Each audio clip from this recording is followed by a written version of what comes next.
For me, actually, I started in pranic healing in 1987 or 1988, and what inspired me a lot about it was that I could help people heal or take care of certain simple problems like headache or toothache or cough or cold or fever or back pain, those kinds of things. But also what actually really motivated me to take this seriously was I borrowed a pranic healing book from my teacher, and I had not even taken the basic pranic healing course, but I just followed the steps in the book, and I was able to heal my mother with a burnt hand. She burnt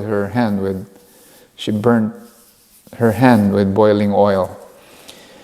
And so in 1 minute, not 1 minute, almost 1 hour of pranic healing treatment, the whole hand completely normalized. So when I saw that, I thought, I considered myself as not a gifted or healer or psychic, but just an ordinary person. I thought if I could do that, then almost anybody who's willing to learn, to train themselves, could do the same thing. And it's true, over the last 30 years, pranic healing has always been something that I could use on a day-to-day basis, either for friends or family or strangers, to help them get rid of their pain or help them with their health problems.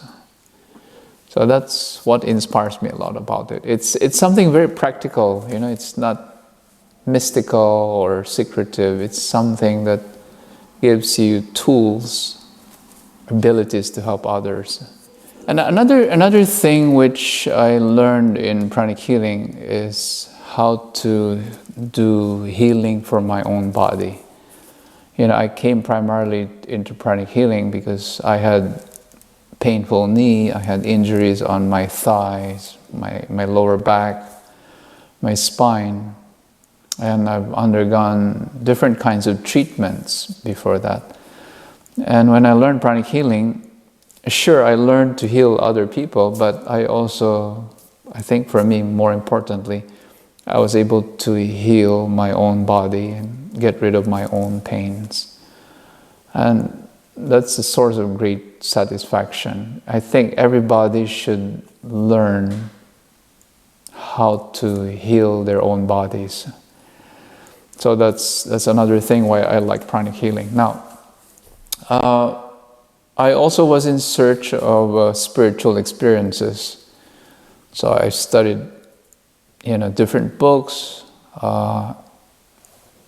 different traditions, different practices. But one thing which pranic healing gave to me, a precious gift, is that I learned how to do meditation.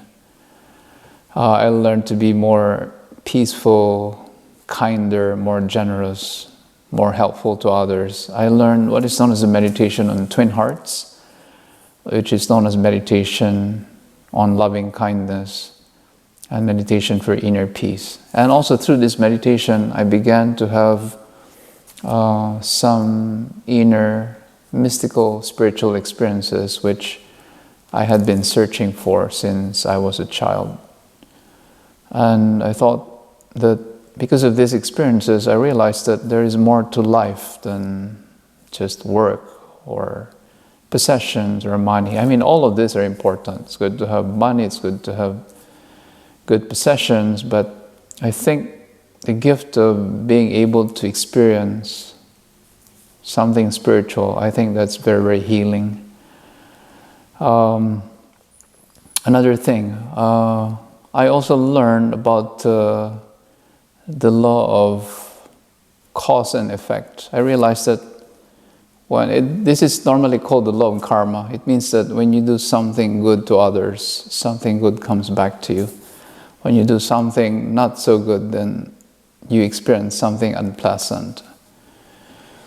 So some of the patients that we had found this to be helpful if they wanted to be healed fast. What they have been told to do is to practice giving to humanitarian or charitable organizations. And the idea is that when you give or you help, you generate good karma or entitlement, and then you could request for that to come back to you as the healing of your health or relationships, or maybe even to improve your life financially. So there are certain tools that you learn in pranic healing, and these are some of them. The last thing I'd like to mention is that I also learned in the basic pranic healing workshop how to, it's hard to believe, but we were trained to do distant pranic healing. So, I have friends who live far away, and yet we were taught that our bodies are interconnected through subtle energies, and that using your thought power, if you could concentrate long enough, you could actually direct the healing energy to another person at a great distance. And in our experiments and many years of distant healing experiences, I had found this to be very beneficial. I use this even for my parents, because I live in another country in Europe and my parents live in the Philippines. So when my father had surgery or had a heart problem, I used these techniques to help my father. So I believe this will be very helpful to people. So anyway, thank you very much. So we hope that you learn these skills and techniques to help yourself and your family.